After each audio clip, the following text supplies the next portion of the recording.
할렐루야. 주일 오후 예배 오신 여러분을 환영하고 축복합니다. 우리 옆 사람 바라보며 인사했으면 좋겠습니다. 식사 맛있게 하셨습니까? 식사 맛있게 하셨습니까? 네, 오늘 큰 은혜 받으세요. 큰 은혜 받으세요. 네, 감사합니다. 우리가 지금 이제 다음 주면 성탄절입니다. 우리 예수 그리스도께서 우리의 모든 죄를 깨끗하게 사해 주시기 위하여 이 땅에 오신 그 날을 우리들이 기념하며 감사하며 보내는 날입니다. 우리 그런 의미에서 오늘 함께 예수 그리스도를 찬양할 때 첫 번째 찬양, 주님 큰 영광 받으소서라는 찬양입니다. 우리의 모든 삶을 통하여, 우리의 모든 것을 통하여 하나님 영광 받아 주시옵소서. 우리 함께 찬양으로 고백하겠습니다.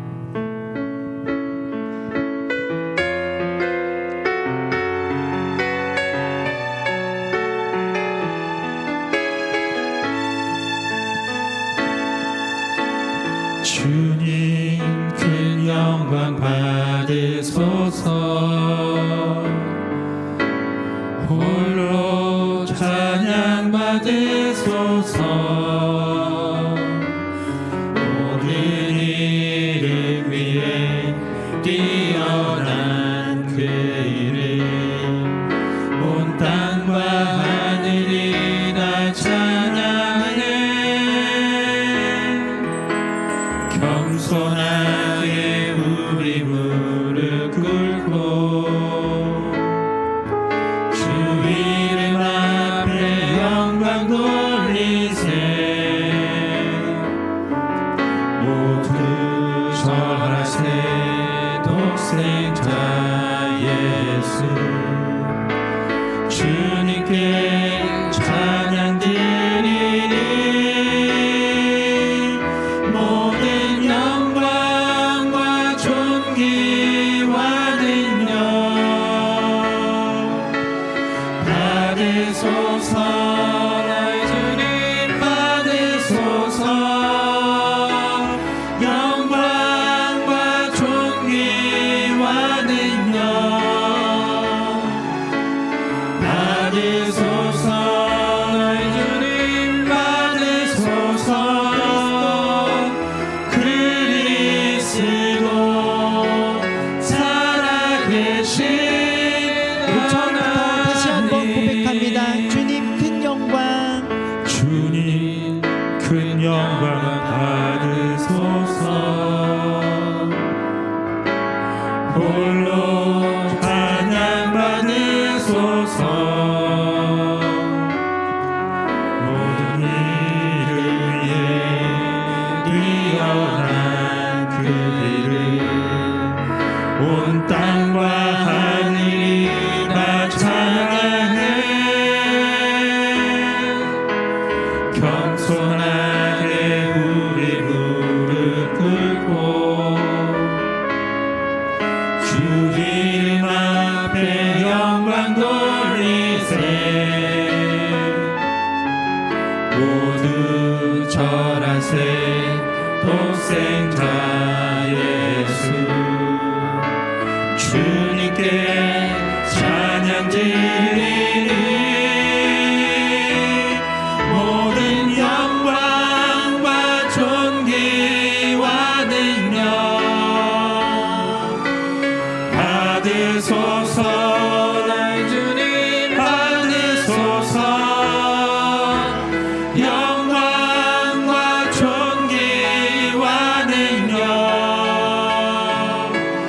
받으소서. 나의 주님 받으소서. 그리스도 살아계신 하나님. 아멘. 우리 이 시간에는 천사들의 노래가 박수치며 기쁨으로 하나님을 찬양하겠습니다.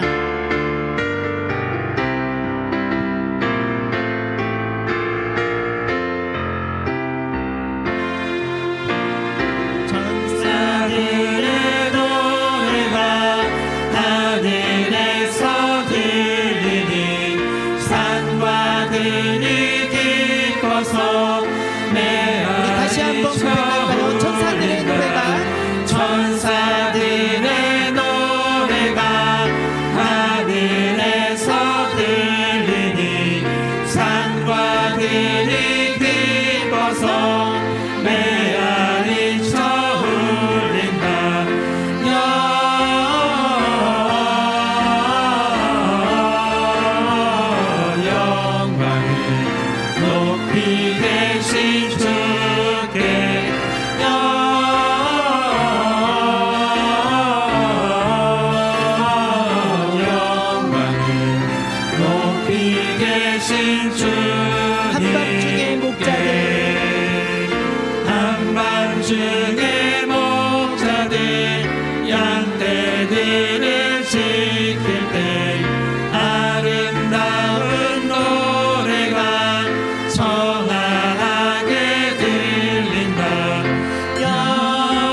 예수께 그러 경배합시다.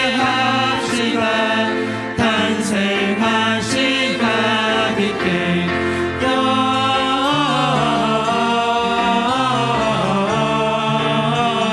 영광을 높이 계신 주께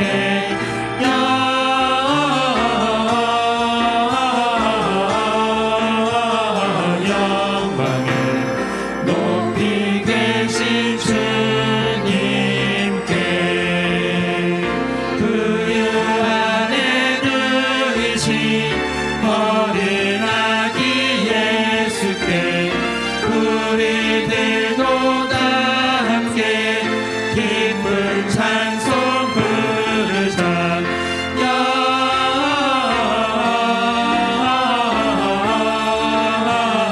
영광을 높이 계신 주께 영광을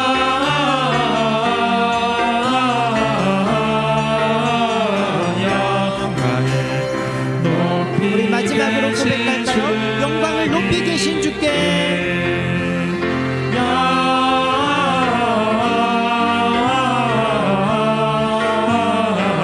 영광을 높이 계신 주께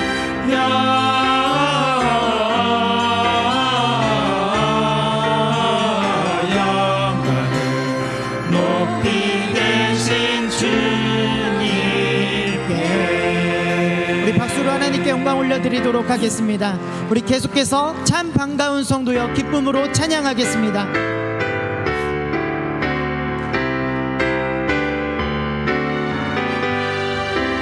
참 반가운 성도여 다 이리 와서 베들레헴 성 안에 가봅시다. 저 거유에 누이신 아기를 보고 엎드려 절하세.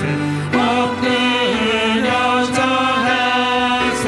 엎드려 절하세. 구주하셨네. 저 천사여 찬송을 높이 불러서 이 광활한 천지에 울리어라. 주 하나님 앞에는 영광을 돌려 엎드려 절하세.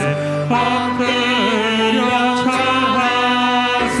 엎드려 절하세. 구주하셨네. 이 세상에 주께서 탄생할 때에 진심과 참 사랑이 되시려고 저 동정녀 몸에서 나시었으니 엎드려 절하세. 엎드려 절하세. 엎드려 절하세. 구주하셨네. 여호와의 말씀이 육신을 입어 날 구원한 구주가 되셨도다. 늘 감사한 찬송을 주 앞에 드려 엎드려 절하세. 엎드려 절하세. 엎드려 절하세. 우리 마지막으로 고백할까요? 엎드려 절하세. 엎드려 절하세. 엎드려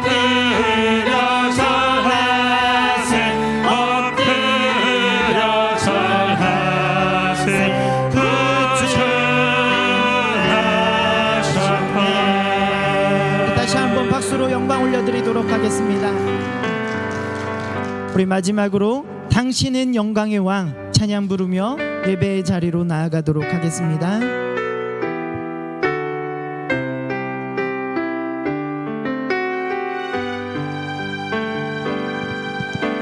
당신은 영광의 왕, 당신은 평강의 왕, 당신은 하늘과 땅의 주, 당신은 정의의 하늘, 천사가 무릎 꿇고 예배하고 찬송하는 영원한 생명 말씀, 당신은 예수 그리스도 주. 호산나 다윗의 호산나 다윗의 자손께, 호산나 불러 왕 중의 왕, 높은 하늘의 영광을 예수 주의. 처음부터 다시 한번 고백합니다. 당신은 영광의 왕, 당신은 영광의 왕, 당신은 평강의 왕, 당신은 하늘과 땅의 주, 당신은 정의의 하늘, 천사가 무릎 꿇고 예배하고 찬송하는 영원한 생명 말씀, 당신은 예수 그리스도 주. 호산나 다윗의 호산나 다윗의 자손께, 호산나 불러 왕 중의 왕, 높은 하늘의 영광을 예수. 우리 마지막으로 고백합니다. 호산나 다윗의 자손께, 호산나 다윗의 자손께, 호산나 불러 왕 중의 왕, 높은 하늘의 영광을 예수 주 메시아네. 우리 이 시간 함께 기도하기를 원합니다. 정말 호산나 다윗의 자손으로 오신 우리 예수 그리스도, 우리 예수 그리스도의 오심을 우리들이 기뻐하며 감사하는 삶을 살아가기를 원합니다. 하나님, 우리와 함께 하시고 동행하여 주시옵소서. 또한 오늘 말씀 전하시는 목사님과 이 오후 예배 이 모든 순서를 위하여 우리 이 시간 함께 기도하도록 하겠습니다. 사랑과 자비가 풍성하신 하나님 아버지, 정말 오후 이 시간 우리들을 불러주시고 하나님을 찬양하며 하나님의 말씀을 듣고 주를 예배하게 하시니 너무나 감사드립니다. 하나님, 너무나 힘들고 지쳐있는 이 오후 시간 가운데 하나님의 힘을 더하여 주시고, 하나님 정말 이 말씀을 통하여 우리의 마음밭에 정말 심겨져 우리가 삶의 열매를 맺는 귀하고 복된 삶을 살아갈 수 있도록 하나님 인도하여 주시옵소서. 호산나 다윗의 자손 예수 그리스도만을 찬양합니다. 예수 그리스도께 우리의 모든 영광을 올려드리오니 우리들의 모든 삶과 우리들의 모든 예배를 하나님 받아 주시옵소서.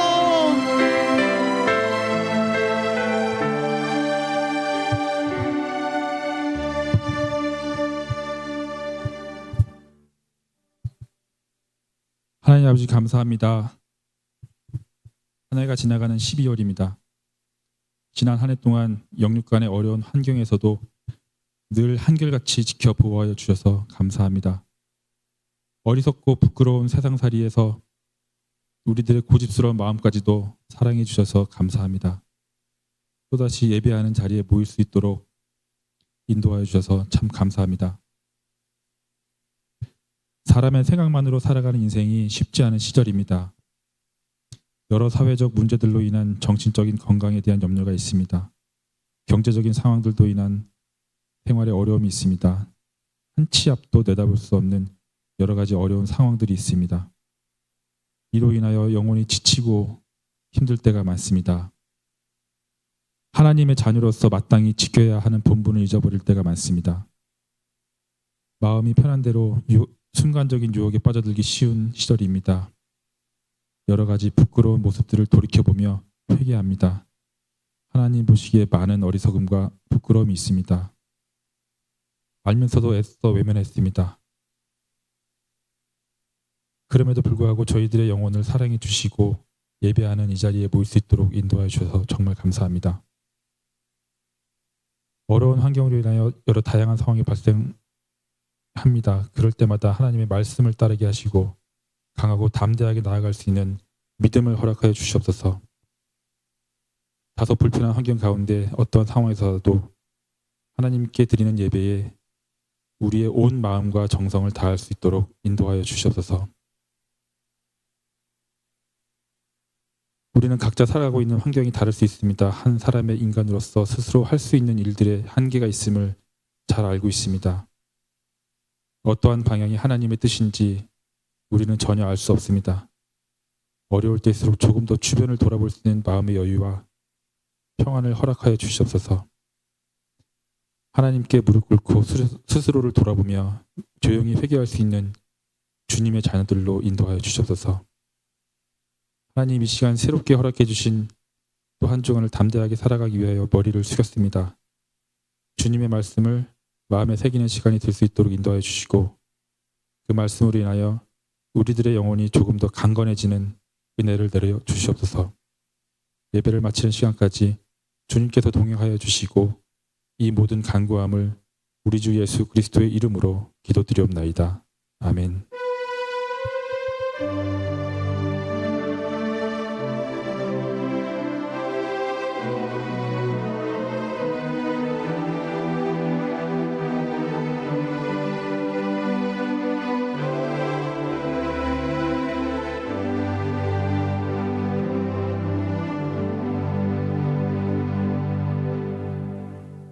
교회 소식 전해드리겠습니다.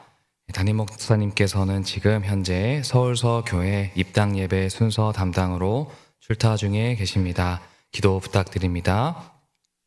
임선자 은퇴 명예 권사님, 또 홍말순 은퇴 집사님 장례 잘 마쳤습니다. 유가족들에게 위로가 있기를 기도해 주시기를 부탁드리겠습니다. 다음 주에 오후 예배 시간에는 주일학교 성탄 발표회가 있습니다. 기타 광고는 주보를 참조해 주시기 바랍니다. 하나님 말씀 보시겠습니다. 하나님 말씀은 시편 23편 1절부터 6절까지의 말씀입니다.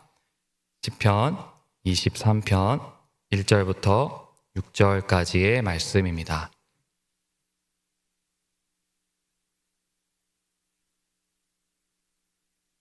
교독하고 마지막 절 합독하겠습니다. 제가 먼저 1절 읽겠습니다.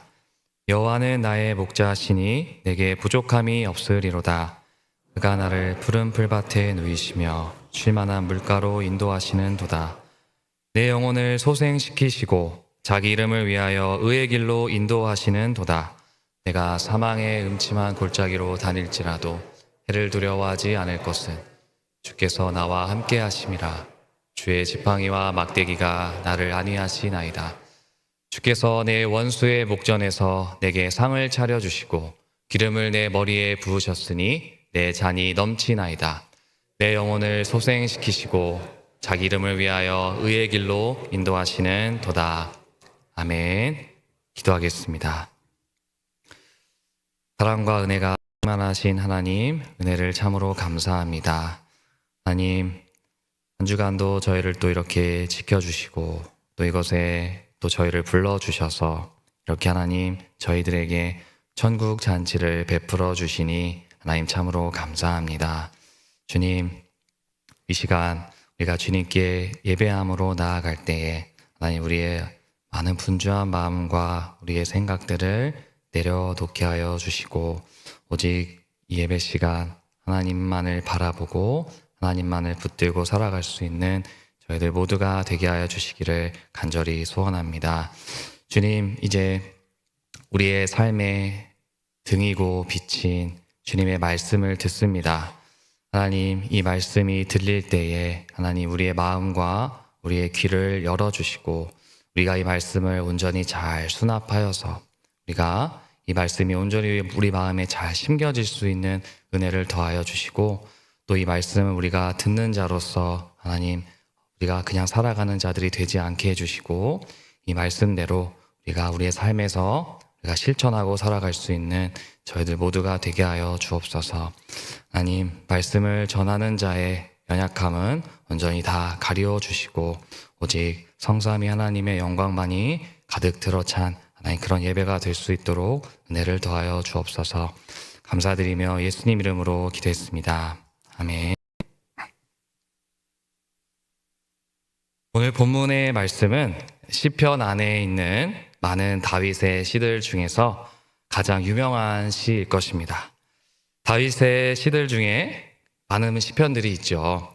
그 시편의 150편의 시들 중에서 어쩌면 가장 많이 알려지고 우리 성도님들이 가장 사랑하고 암송하고 있는 시편임에 틀림이 없습니다. 23편을 한 편 이렇게 쭉 묵상하고 눈을 감고 이렇게 그림을 그려보면 아름다운 목가적인 이제 한 편의 작품이 떠오르게 되지 않습니까? 그래서 다윗의 이 시편 23편은 누구나 사랑하는 그러한 시편일 것입니다.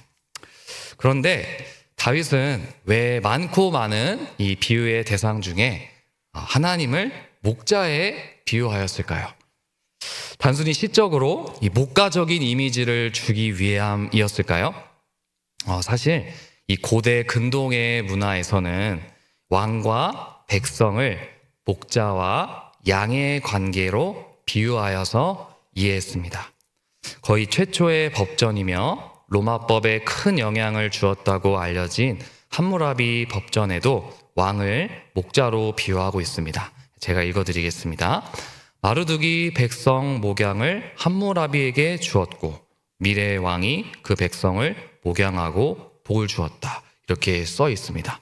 그리고 성경에서도 역시 왕을 백성들의 목자로 표현하는 본문들이 있습니다. 대표적으로 열왕기상 22장 17절입니다. 이것도 제가 읽어드리겠습니다. 그가 이르되 내가 보니 온 이스라엘이 목자 없는 양같이 산에 흩어졌는데 여호와의 말씀이 이 무리에게 주인이 없으니 각각 평안히 자기의 집으로 돌아갈 것이니라 하셨나이다. 이렇게 고대 근동의 문화와 또 성경에서 왕과 백성의 관계를 이제 목자와 양으로 이야기하고 있고 또 이것을 차용하여서 왕이신 하나님과 그의 백성인 이스라엘의 공동체의 관계를 의미할 때도 목자의 관계로 표현하는 것이 일반적입니다. 다시 말해서 고대 근동의 문화와 성경에서는 목자와 양의 이 비유가 개인적인 차원보다 조금 더 넓은 차원, 대의적인 차원, 공동체적인 차원으로 주로 사용되었습니다. 그런데 이 시편 23편의 경우는 조금 다릅니다. 이 시편 23편에서는 하나님과 이스라엘 공동체를 다스리는 왕으로서의 목자로 표현하고 있지 않습니다. 오히려 개인적인 측면에서 하나님을 나의 목자라고 표현하고 있기 때문입니다. 이것이 바로 시편 23편이 많은 사람에게 사랑을 받는 저는 큰 이유가 된다라고 생각을 합니다. 왜냐? 여러분, 이 온 우주 만물을 지으시고 애굽에서 그들을 건져내어서 홍해를 가르시고 만나와 메추라기를 내려주실 뿐만이 아니라 이스라엘의 구비구비의 역사 속에 수많은 은혜로운 자비로운 일들을 행하신 그 전능하신 하나님께서 내 개인적인 목자가 되어주신다. 이 얼마나 더 든든하고 가깝게 느껴지겠습니까? 이러한 이해에 따라서 시편 23편을 이해한다면 다윗의 의도를 더 쉽게 이해할 수가 있습니다. 다윗 자신 역시 양을 치던 사람이었죠. 다윗이 우직히 양을 치며 들판으로 또 들로 물로 양을 몰고 또 지치고 힘들 때 또 나무 밑이나 어떠한 반석 밑에 누워서 자신과 하나님과의 관계를 자신이 지금 치고 있는 양들을 바라보며 충분히 대입해 볼 수 있는 주님 그런 가능성이 상상이 가능한 것이죠. 이러한 표현은 하나님에 대한 개인적인 신앙 고백이 담긴 표현임에 틀림이 없습니다.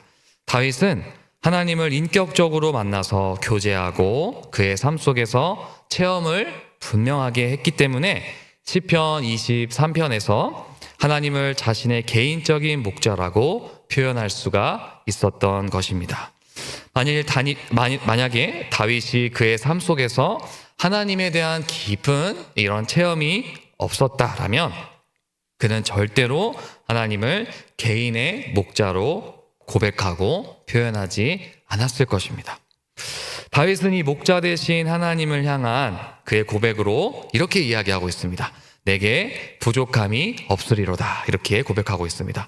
우리가 지금 보고 있는 이 개역개정 성경에서는 부족함이 없으리로다 이렇게 번역이 되어 있는데 이것은 사실 의역에 가까운 번역입니다. 원어적인 표현으로 제가 다시 한번 말씀을 드리면 여호와는 나의 목자이시니 내가 바라지 않습니다 라고 표현하는 것이 더 정확한 표현입니다.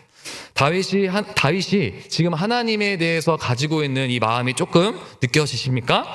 다윗은 그의 삶 속에서 이 전능하신 하나님께서 자신의 개인적인 목자가 되어주셨기 때문에 그는 하나님 외에는 더 이상 내게는 아무것도 필요하지가 않습니다 라고 고백하고 있는 것입니다. 그렇다면 다윗은 어째서 하나님 앞에 아무것도 필요하지 않다라고 고백할 수가 있었을까요? 2절을 보시면 우리는 분명하게 알 수가 있습니다. 다윗은 2절에서 양인 자신을 향한 목자 되신 하나님의 행동을 묘사하고 있습니다. 하나님의 행동을 묘사하는데 양을 푸른 풀밭에 누이시고 쉴만한 물가로 인도하시는 하나님임을 지금 고백하고 있습니다. 푸른 풀밭과 쉴만한 물가는 양에게 필요하다고 여기는 전부라고 할 수 있는 것들입니다. 양은 시력도 좋지 않고 방향 감각도 좋지가 않기 때문에 목자가 없이 풀밭을 찾는 것이 어려운 동물입니다.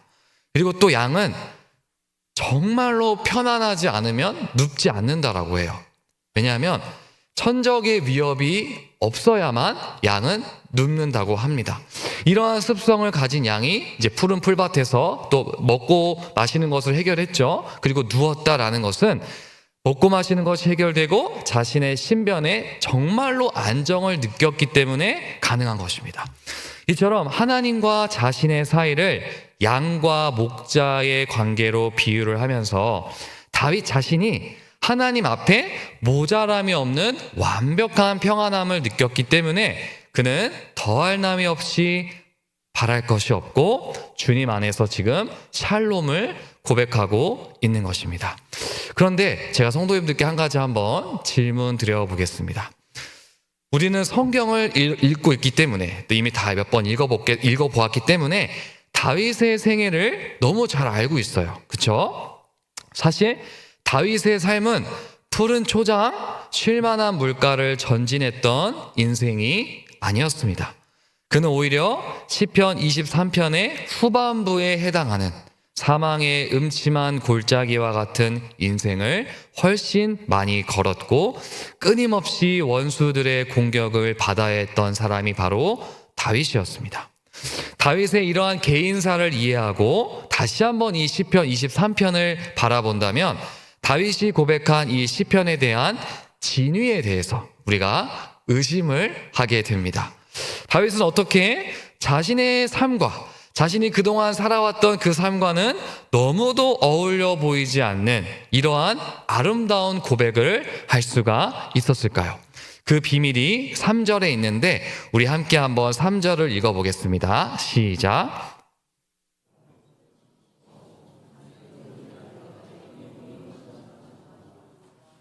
아멘. 다윗은 어려움 속에서 늘 언제나 자신의 영혼을 소생시켜 주시는 하나님을 경험했기 때문에 이렇게 고백할 수가 있었습니다. 다윗은 그가 사울왕 앞에서 고백했던 것처럼 그가 양을 칠 때나 또 양을 먹일 때 사자나 곰이 와서 자신의 양을 이렇게 물어가면 자기가 그것을 쫓아가서 맹수의 입에서 자신의 양을 다시 찾아오았다고 했습니다. 맹수의 손에서 건져주셨던 하나님이었죠. 그리고 이뿐입니까?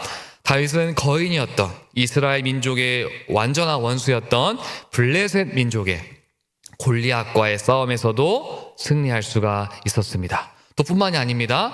다윗은 기름 부음을 받은 후에 이것을 질투하였던 사울 왕의 암살 때의 위협으로부터 고통을 당했죠. 우리 성도님들, 다윗이 몇 년 동안 고통당한지 아십니까? 이 학자들마다 조금 다른데요. 짧게 잡으면, 최소한으로 잡으면 7년을 잡습니다. 그리고 가장 길게 잡는 학자는 10년 동안을 봅니다. 여러분 상상이 되십니까? 누군가 나를 죽이기 위해서 7년, 10년 동안 계속 쫓아다니면서 나를 암살할 킬러들을 한번 보냈다고 한번 상상해 보십시오. 여러분 어떠시겠습니까? 저는 상상해 봤어요. 제정신으로 못 살았을 것 같습니다. 그런데 다윗은 이러한 암살 때의 위협으로부터도 건짐을 받아낸 것이죠. 또 이뿐입니까? 다윗은 왕이 되고 나서도, 그쵸? 자신의 아들의 반역 때문에 도망 다녔고 결국은 살아남게 되었습니다. 이렇게 수많은 고난의 세월을 보낸 다윗이 얼마나 억울하고 얼마나 낙심이 되었겠습니까?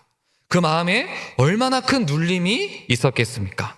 다윗은 이러한 숱한 고난 속에서 인간적인 힘으로라면 이미 쓰러지고 포기했을지도 모르겠습니다.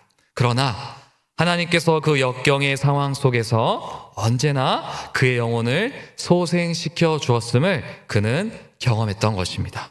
다윗은 그의 인생의 전반에 걸쳐 하나님의 보호하심을 직접 경험했기 때문에 4절에서 이렇게 고백하고 있습니다. 우리 4절도 함께 같이 읽어보겠습니다. 시작. 내가 사망의 음침한 골짜기로 다닐지라도 내가 해를 두려워하지 않을 것은 주께서 나와 함께 하심이라. 주의 지팡이와 막대기가 나를 안위하시나이다. 아멘. 성경에서 다윗만큼 이 사망의 음침한 골짜기로 다닌 사람은 손에 이제 꼽겠죠. 그렇죠? 그럼에도 다윗은 자신이 이러한 곳을 다닌다라고 할지라도 해를 당하는 것을 두려워하지 않는다라고 고백합니다. 왜냐하면 주께서 그의 지팡이와 막대기로 자신을 지켜주시기 때문입니다 라고 지금 고백하고 있습니다. 목자에게 지팡이와 막대기는 양을 위협하는 맹수들로부터 방어할 수 있는 도구였습니다. 그래서 목자가 양을 지켜주고 있다는 구체적이고 실질적인 의미를 상징하는 것입니다. 다윗은 위에서 나열한 이 숱한 위기의 상황 속에서 하나님께서 그를 단순히 영혼을 소생시켜주는 어떠한 정신적인 위로만을 받은 것으로 끝나는 것이 아니라 실제로 그의 삶의 현장에서 원수들의 손으로부터 건짐을 받은 아주 구체적이고 분명한 도우심을 하나님께 받았던 것이죠. 그래서 그는 자신 있게 하나님께 고백할 수가 있었던 것입니다. 다윗은 하나님을 향한 이 분명한 고백, 다윗이 자신의 시편에서 사용한 문법의 변화를 또 보면 더 잘 드러납니다. 다윗이 지금 하나님을 지칭하는 이 호칭의 변화가 있는데요. 우리가 지금 보고 있는 개역개정 성경에는 1절에서 3절까지 이 하나님에 대해서 우리가 지금 보고 있는 성경은 주, 주 이렇게 지금 나오고 있습니다. 이렇게 나오고 있습니다. 그런데 히브리어 원문은 조금 다릅니다. 이 히브리어 동사는 이 동사로서도 성별을 구분을 할 수가 있어요. 그래서 남자가 어떤 동사 무슨 행위를 할 때 하는 그런 방법이 따로 있고, 여자가 행할 때 따로 있고, 복수형이 따로 있고, 되게 복잡한데 이제 그것은 이제 중요한 게 아니고요. 지금 다윗이 1절에서 3절로 쭉 지금 하나님께서 자신을 향해 행해 주시는 그 행위들을 설명을 할 때 어떠한 문법을 지금 사용하고 있냐? 3인칭 단수형, 3인칭 남자 단수형을 사용을 해서 그가 이끄시고 인도하십니다라고 이야기를 합니다. 3절에서도 마찬가지입니다. 그가 무엇을 하셨습니다라고 마치 하나님과 주님께서 행하신 그것을 객관화하여서 설명하는 것처럼 이야기를 하고 있어요. 1절에서 3절까지는. 그런데 4절부터는 조금 다릅니다. 4절에 들어가게 되면 다윗이 갑자기 하나님을 향해서 아타라는 2인칭 남성 단수를 사용합니다. 우리가 지금 보고 있는 개역개정에는 계속 똑같이 주로만 나와 있어요. 근데 히브리어 성경에는 당신이라고 지금 부른 겁니다. 당신이 당신의 지팡이와 막대기로 나를 지켜주십니다 라고 지금 고백하고 있는 것이에요. 우리 성도님들, 조금 미묘한 차이가 지금 느껴지십니까? 저는 이 미묘한 변화가 이렇게 조금 느껴지고 들립니다. 1절에서 3절까지는 이렇게 이야기하는 것 같아요. 다윗이 하나님 그분께서 저를 아무것도 필요함이 없을 정도로 선하게 인도해 주시고 제 영혼이 낙심될 때 내 영혼을 소생시켜 주셨습니다. 그리고 4절에서는 나는 아빠가 나와 함께 하시기 때문에 내 생명이 위협을 당하는 곳을 당한다고 할지라도 나는 무섭지 않아요. 왜냐? 아빠가 나를 지켜주시니까요 라고 말하고 있는 것 같아요. 저 멀리 있던 객관하여서 바라보고 있는 하나님으로 보다가 이제 어떻게 이야기합니까? 더 가까이 있는 당신이라고 표현하며 친밀한 하나님으로 고백하며 하나님을 향한 자신의 고백을, 감정을 이야기하고 있는 것입니다. 이러한 고조된 표현을 지금 계속해서 5절에서도 이야기하고 있는데 5절에서 다윗은 원수의 눈앞에서 나를 위해 상을 차려주신 하나님을 고백하고 찬양하고 있습니다. 이 원수 앞에서 상을 차려주신다라는 것은 이러한 의미를 가지고 있습니다. 과거에는 전쟁을 하잖아요. 그렇죠? 전쟁을 하죠. 그러면 이기면 반드시 연회를 벌였죠. 잔치를 벌였습니다. 맛있는 포도주도 마시고 어떤 그 진수성찬이라 그러죠. 고기도 먹고 그 많은 그런 연회들을 이제 음식들을 깔아놓고 그 자기들이 이겼던 것을 축하하고 기뻐하는 자리를 가졌습니다. 그래서 이긴 장수들은 전쟁에서 패배한 그 병사들을 이제 포로로 잡을 거 아니에요. 그러면 자신들이 포로로 사로잡은 그 적국의 병사들을 자신들이 버려놓은 그 잔치상이 보이는 곳에 이렇게 앞에다 이제 묶어놓고 결박을 해놓고 이제 보게 합니다. 어떤 상황이죠? 쉽게 얘기하면 엄청난 굴욕감을 주는 것입니다. 그리고 그들을 조롱하면서 먹고 마시고 승리를 즐기는 것입니다. 다윗이 지금 이러한 의미를 담아 하나님을 향해 고백하고 있는 것이죠. 무엇을 의미합니까?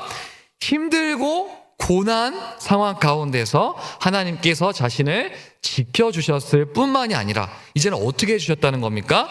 모든 상황이 이제 완전히 역전이 되었다는 것이에요.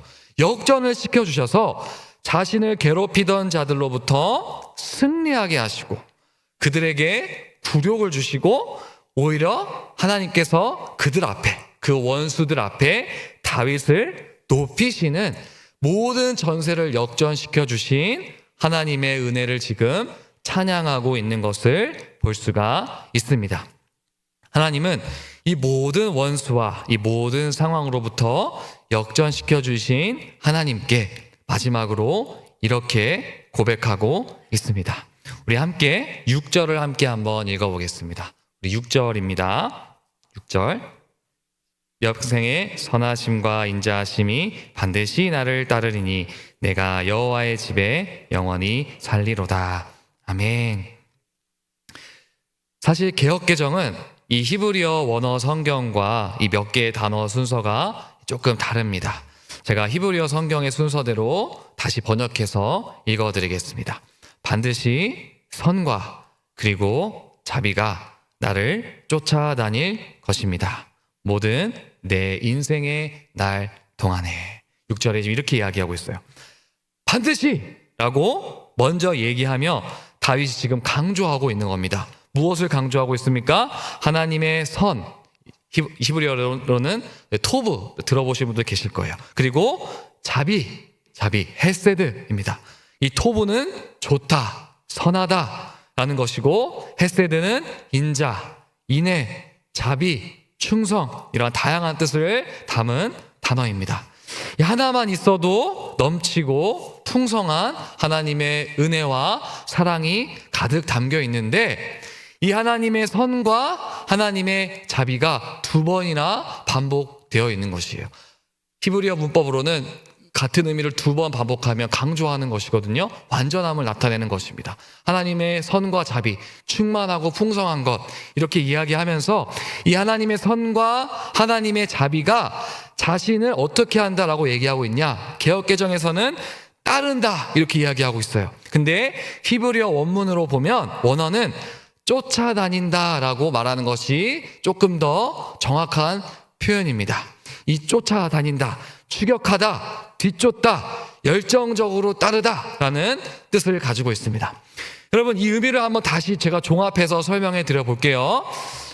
다윗이 지금 하나님의 선과 자비하심을 노래하고 찬양하고 있습니다. 다윗은 하나님의 선과 하나님의 자비가 반드시 있을 거라고 지금 강조하면서 언제까지 있을 것인가? 내가 살아가는 인생의 모든 날 동에 어떻게 자신을 쫓아다닌다고요? 열정적으로 막 추격할 만큼 자신을 쫓아다닌다라고 고백하고 있는 것입니다. 여러분, 이것은 마치 이런 느낌이에요. 하나님께서 다윗에게 선을 베푸시고 자비를 베풀어 주시는 것은 그냥 하나님이 딱 보고 계시다가, 아유, 너 힘들구나? 그래, 내가 도와줄게. 옛다 하고 내가 미운 놈 떡 하나 더 준다 하는 그런 마음으로 선심 쓰듯이 툭 하고 우리를 도와주시는, 여러분, 그런 차원이 아니라는 거예요. 여러분, 오히려 하나님께서는 다윗에게 선과 자비를 베푸시기 위해 오히려 열정적으로 다윗을 쫓아다니면서 선을 베풀어 주시는 하나님이시다라는 것입니다. 언제까지요? 평생토록, 숨이 붙어있는 날까지라는 것입니다. 하나님의 이러한 신실하신 은혜를 받은 다윗이 마지막으로 하나님을 향해 이렇게 고백합니다. 내가 여호와의 집에 영원히 살리로다라고 말입니다. 여호와의 집에 영원히 산다라는 뜻은 하나님의 집에 거한다라는 개념으로 하나님의 영적인 임재 속에 거하겠다라는 이 다윗의 고백과 의지를 담고 있습니다. 다윗은 하나님의 선과 자비가 자신의 숨이 붙어있는 날 동안 끝까지 따라다니는 것에 합당하게 자신도 마찬가지로 여호와의 집에 영원히 내가 살 것입니다 라고 고백하고 있는 것입니다. 결국 다윗은 자신을 푸른 풀밭과 쉴만한 물가로 인도해 주시고 또 영혼을 소생시켜 주시고 사망의 음침한 골짜기에서 막대기와 지팡이로 자신을 보호하고 지키시며 종래에는 모든 것을 역전시켜 주신 하나님께 다윗에게 궁극적으로 원하시는 것이 있으셨습니다. 그것이 무엇이었냐? 바로 영원토록 자신과 교제하는 것. 그 다윗 자신이 자신의 임재 속에 영원히 거하는 것, 그것을 원하셨던 것이죠. 그리고 다윗은 그의 인생의 삶 동안에 하나님께서 자신을 지켜주신 것을 분명히 알아 깨달았기에 다윗 자신도 하나님께 순종한 것이죠. 하나님, 저에게 그것을 원하시는군요. 하나님, 제가 어렵고 힘들고 낭망에 있을 때 제가 좌절하는 것이 아니라 하나님의 임재 앞에 나아가야 되는 것이군요 라고 순종을 고백하고 있는 것입니다. 주 안에서 사랑하는 우리 성도님들, 혹시 지금 현재 이 사망의 음침한 골짜기를 지나는 것과 같은 시기를 보내고 계신 성도님들 계십니까? 나의 힘으로는 도저히 어떻게 할 수가 없어서 기도조차 되지 않고 하나님을 향한 감사보다는 원망이 더 많이 나오고 또 이러한 시기를 지나다 보면 이제는 오히려 하나님께 분노를 하게 되고 좌절을 경험하게 된 성도님들이 혹시 계신지 모르겠습니다. 저는 오늘 우리가 나눈 이 시편 23편의 말씀이 지금 현재 그러한 시기를 지나고 있는 성도님들에게 진심으로 위로가 되시기를 축복합니다.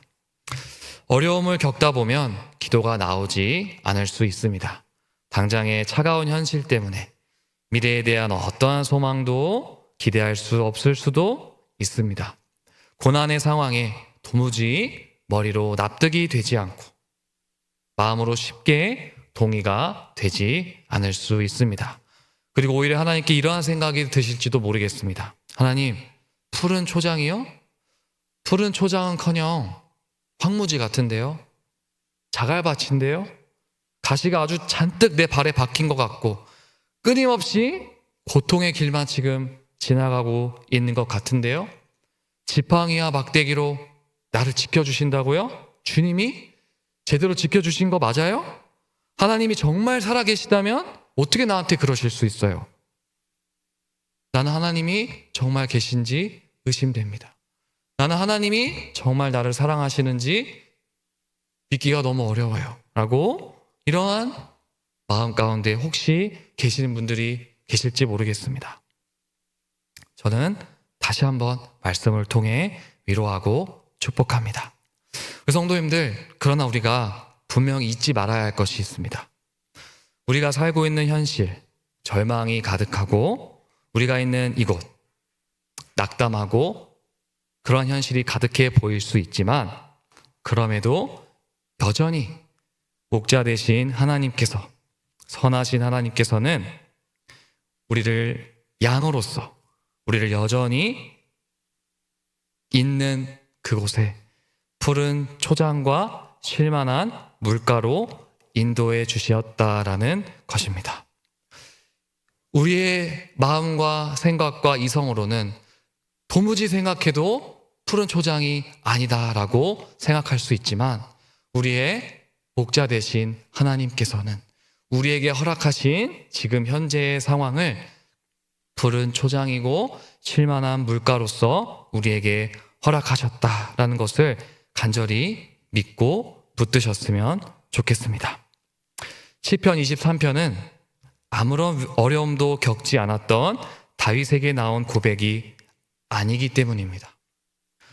다윗 자신이 아무런 고난도 경험해보지 않고 그냥 평탄한 삶을 살아서 낭만적인 차원에서 지금 이 시편을 우리에게 이야기하고 있지 않습니다. 시편 23편을 고백한 다윗이 당한 고난의 측면으로만 본다면 다윗의 인생은 분명 사망의 음침한 골짜기 뿐이었을 것입니다. 원수가 가득했던 죽음의 길이었죠. 그럼에도 다윗은 어떻게 표현합니까?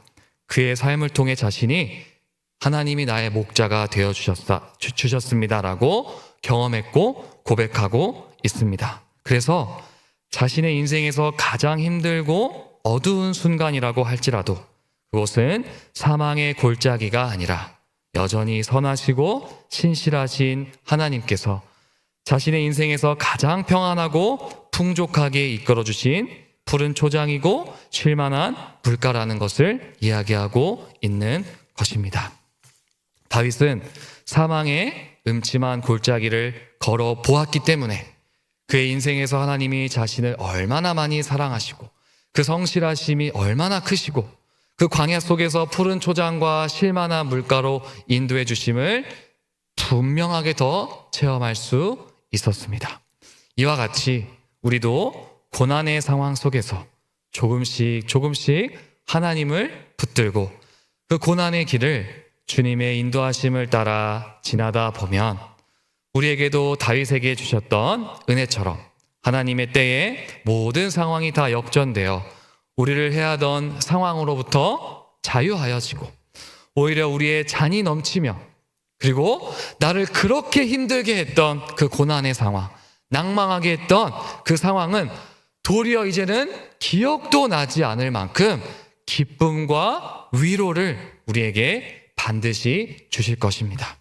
왜냐하면 하나님의 선하심과 인자하심이 평생에 우리를 쫓아다닐 것이기 때문입니다.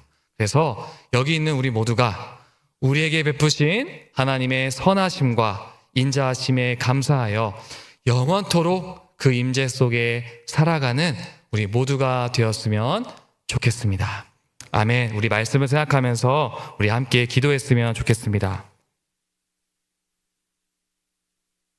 이 시간 기도하실 때 혹시 힘들고 어려운 낭만 가운데 계신 성도님들 계시다면 이 시편의 23편 말씀이 위로가 되었으면 좋겠습니다. 그리고 그간에 살아왔던 모든 날들을 돌아보시면서 하나님께 이 시간 그 힘들고 어려운 것들을 토로하고 위로를 구하는 기도를 드리셨으면 좋겠습니다. 그래서 하나님께 결단하고 의지하고 고백했으면 좋겠습니다. 하나님, 내가 비록 지금 내 상황이 사망의 음침한 골짜기 같지만 그럼에도 이곳이 지금 내 상황이 푸른 초장이고 쉴만한 물가라는 믿음을 나에게 주십시오. 하나님이 지팡이와 막대기로 지금도 나를 붙들고 계시고 있다는 믿음을 나에게 허락하여 주옵소서. 그래서 주님이 정하신 그 때가 되면 원수들의 목전에서 상을 베풀어 주신 것처럼 하나님을 향해 영광을 드러낼 수 있는 그날이 올 것을 내가 신뢰합니다 라고 우리 시간 함께 주님을 위해 우리 말씀을 생각하며 함께 기도하겠습니다. 함께 기도하시겠습니다.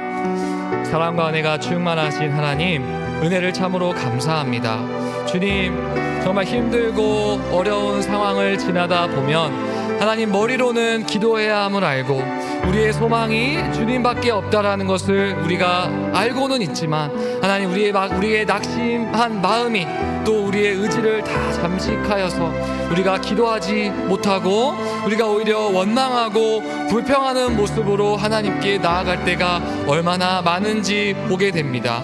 그리고 오히려 하나님께 주님, 오히려 하나님을 더 많이 원망하고 오히려 하나님께 감사하기보다 하나님이 나를 지켜주시지 않는 것 같고 하나님이 오히려 나를 징계하시는 것 같이 느끼고 살아가는 우리의 마음과 우리의 생각을 하나님, 우리가 보게 됩니다. 주님, 이 마음 주님께서 이해해주지 못하실 분이 아님을 우리가 믿습니다.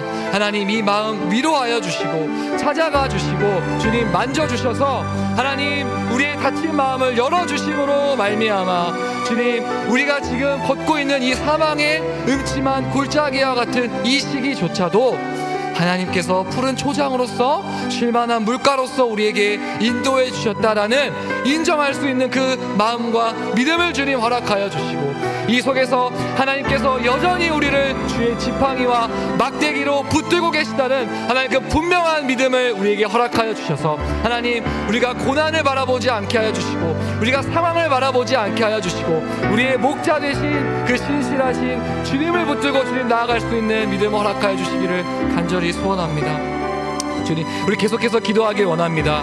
지금 나라 민족이 전국이 혼란 가운데 있습니다. 이 역시 우리가 이 말씀을 대입해 우리가 기도해야 하는 줄 믿습니다. 우리의 힘으로 해결할 수 없습니다. 주님, 이 나라와 이 민족을 불쌍히 여겨 주옵소서. 이 사망의 음침한 골짜기를 지나간 것과 같은 이 시기 주님, 은혜를 베풀어 주셔서 주님, 조속히 안정을 취할 수 있게 해달라고 이 시간 계속해서 나라와 민족을 위해 함께 기도하겠습니다. 기도하시겠습니다. 사랑과 은혜가 충만하신 하나님, 이 나라를 불쌍히 여겨 주옵소서. 주님, 전국이 혼란합니다. 하나님, 각자 아버지 소견에 오른 대로 아버지 갈라지어서 하나님 분열되어 있는 이 나라를 주님 불쌍히 여겨 주옵소서. 하나님, 우리 인간의 힘으로는 아버지 아무것도 해결할 수 없는 주님 어려운 상황 가운데 있습니다. 조속히 전국이 안정될 수 있게 하여 주시고, 하나님 정말 특별히 바라옵기는 아버지 분열되어 있고 아버지 갈라져 있는 이 조국 땅 위에 우리 조국교회가 희망이 되고 빛이 될 수 있는 하나님 그런 통로로 우리를 사용하여 주시기를 간절히 소원합니다. 하나님, 우리가 믿음을 먼저 가진 자로서 나라와 민족을 위해 회개하는 마음으로 주님 가슴을 치고 기도할 수 있게 하여 주시고, 우리의 기도를 통해 하나님 이 나라와 민족이 변화될 수 있는 하나님 은혜를 주님 더하여 허락하여 주옵소서.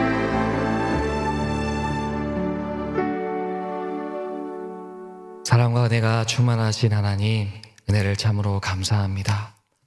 우리의 목자가 되어주시고 지금까지 우리 인생을 인도하여 주신 하나님, 지난 날을 돌이켜보면 그때에도 고난이 분명히 있었고 그때에도 어려움이 있었음에도 돌이켜보니 모든 것이 하나님의 은혜였음을 저희가 고백하지 않을 수 없습니다. 주님, 지금 우리가 당하고 있는 고난, 각자 처해 있는 이 어려움도 하나님께서 그래 오셨듯이 앞으로도 우리에게 은혜를 베풀어 주심으로 하나님 그것들을 해결해 주시고 우리에게 참 기쁨과 소망을 주실 것을 우리가 확신합니다.